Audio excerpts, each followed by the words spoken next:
Hey guys, back with another video. నిన్నటి వీడియోలో మనం ప్రోటీన్స్ అంటే ఏంటి, మనం ఎంత కన్జ్యూమ్ చేయాలి, అది ఎలా కనుక్కోవాలి, వాటి వల్ల మనకు వచ్చే యూజెస్ ఏంటని మాట్లాడుకున్నాం కదా. ఈ వీడియోలో కార్బోహైడ్రేట్స్ గురించి మాట్లాడుకుందాం. అయితే ఆ ప్రోటీన్ సంబంధించినటువంటి వీడియో ఏదైతే ఉందో అది ఇంకా ఎవరైనా చూడకుంటే వెళ్ళి ఛానల్ని సబ్స్క్రైబ్ చేసుకొని బెల్ ఐకాన్ ఆన్లో పెట్టుకొని ఛానల్ చెక్అవుట్ చేసి ఆ వీడియోని చూడండి. Coming to the topic. Carbohydrates అంటే ఏంటి, వాటి వల్ల మనకేంటి యూజెస్, అవి టైప్స్ ఉన్నాయా, ఉంటే ఎన్ని టైప్స్ ఉన్నాయి, అలానే మన కార్బోహైడ్రేట్ ఇంటేక్ అనేది ఎంత ఉండాలి పర్ డేలో, ఈ విషయం గురించి మనం మాట్లాడుకుందాం. కార్బోహైడ్రేట్స్ గురించి వస్తే, కార్బోహైడ్రేట్స్ అంటే ఏంటి? కార్బోహైడ్రేట్స్ అంటే సింపుల్గా చెప్పాలంటే షుగర్స్. ఇవి మనకి ప్రైమరీ ఎనర్జీ సోర్సెస్. అంటే మన బాడీలో ఫంక్షన్స్ జరగడానికి, అలానే మనం ఏదైనా ఫిజికల్ యాక్టివిటీ చేయాలన్నా ఆ ఎనర్జీ ఎలా ప్రొడ్యూస్ అవుతుందంటే ఈ కార్బోహైడ్రేట్స్ అనేవి ప్రొవైడ్ చేస్తాయి. అయితే మన ఫ్యాట్ మెటబాలిజంని కూడా ఈ కార్బోహైడ్రేట్స్ అనేటివి ఇంపాక్ట్ చూపిస్తాయి అనమాట. అంటే మన ఫ్యాట్ మెటబాలిజం అంటే ఫ్యాట్ లాస్లో ఉన్నప్పుడు ఫ్యాట్ అనేది ఎంతవరకు మెటబాలైజ్ అవుతుంది అనేది ఈ కార్బోహైడ్రేట్ ఇంటేక్ని బట్టి ఉంటుంది అనమాట. అది ఎలా కనుక్కోవాలో స్టెప్ బై స్టెప్ చూద్దాం.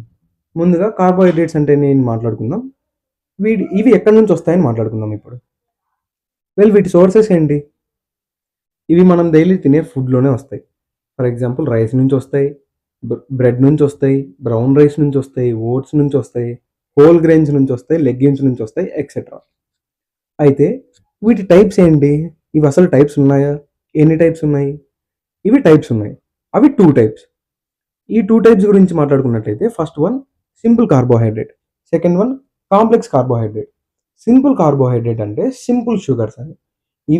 వీటి మాలిక్యులర్ స్ట్రక్చర్ అనేది సింపుల్గా ఉంటుంది కాబట్టి బాడీలో తొందరగా డైజెస్ట్ అవుతాయి.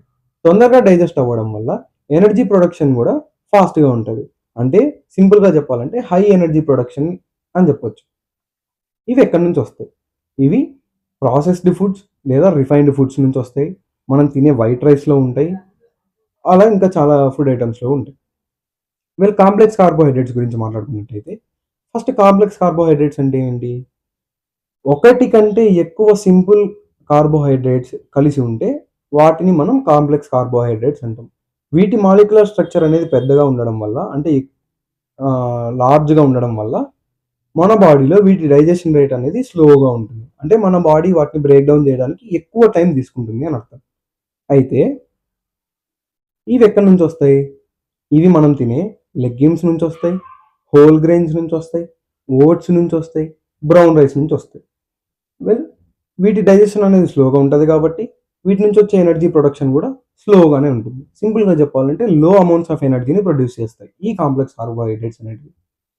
వెల్ కార్బోహైడ్రేట్ ఇంటేక్ ఎంత ఉండాలి పర్ డేకి అని తెలుసుకోవాలంటే మనం 2 పాయింట్స్ మేజర్గా గుర్తుపెట్టుకోవాలి. First point, 1 gram of carbohydrate is equals to 4 calories of energy. అంటే 1 gram of carbohydrate 4 calories of ఎనర్జీని ప్రొడ్యూస్ చేస్తుంది అని అర్థం. అండ్ సెకండ్ పాయింట్ ఏంటంటే మన డైలీ క్యాలరీస్ ఏవైతే ఉన్నాయో వాటిలో 45-65% ఆఫ్ క్యాలరీస్ అనేవి ఈ కార్బోహైడ్రేట్స్ నుంచే వస్తాయి, మనం కన్జ్యూమ్ చేయాలి. సో ఈ పాయింట్స్ని బేస్ చేసుకొని మన కార్బోహైడ్రేట్ ఇంటేక్ గురించి మాట్లాడుకోవాలంటే ఫస్ట్ మనం టీడీసీ, మన టోటల్ డైలీ క్యాలరీ రిక్వైర్మెంట్ తెలుసుకోవాలి. అది తెలియాలంటే ముందు మనకి టీడీఈఈ వాల్యూ అనేది తెలియాలి. దాని మీద ఒక వీడియో చేసి ఉంచాను, అది ఛానల్కి వెళ్ళి చెక్అవుట్ చేయండి. అలా నా టీడీ వాల్యూ 2400 వచ్చింది అనుకుందాం. దాంట్లో నేను 400 క్యాలరీస్ డెఫిసిట్ చేసుకొని నేను ఒక క్యాలరీ డెఫిసిట్ డైట్లో ఉన్నా, అంటే నేను ఫ్యాట్ లాస్ డైట్లో ఉన్నాను. అంటే నా క్యాలరీస్ పర్ డేకి 2000. అయితే ఈ 2000లో 45% ఆఫ్ క్యాలరీస్ అంటే ఎంత?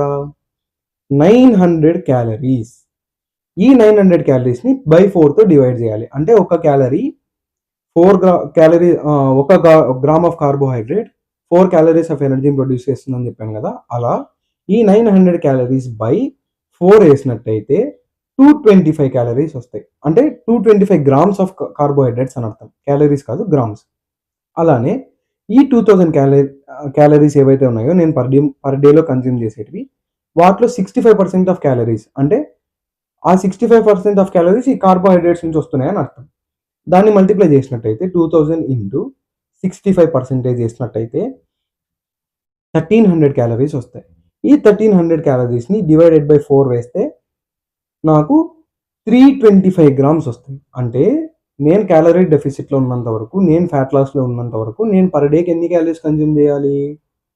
అంటే నేను ఎన్ని గ్రామ్స్ ఆఫ్ కార్బోహైడ్రేట్స్ కన్జ్యూమ్ చేయాలి? వాటి నుంచి వచ్చే క్యాలరీస్ ఎంత అని మాట్లాడుకున్నట్టయితే 225-325 గ్రామ్స్ ఆఫ్ కార్బోహైడ్రేట్స్ అనేది నేను కన్జ్యూమ్ చేయాలి.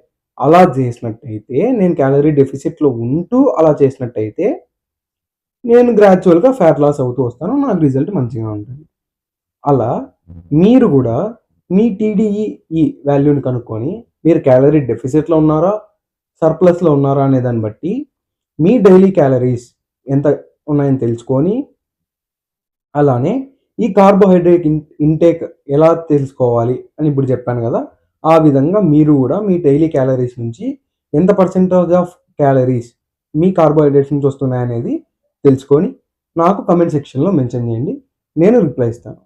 ఇలాంటి మరిన్ని ఇన్ఫర్మేషన్ వీడియోస్ కోసం ఛానెల్ సబ్స్క్రైబ్ చేసుకోవడం మర్చిపోవద్దు. బెల్ ఐకాన్ ఆన్‌లో పెట్టుకోండి. అలానే రేపటి వీడియోలో మనం ఫ్యాట్స్ అంటే ఏంటి? వాటి వల్ల మనకొచ్చే యూజెస్ ఏంటి?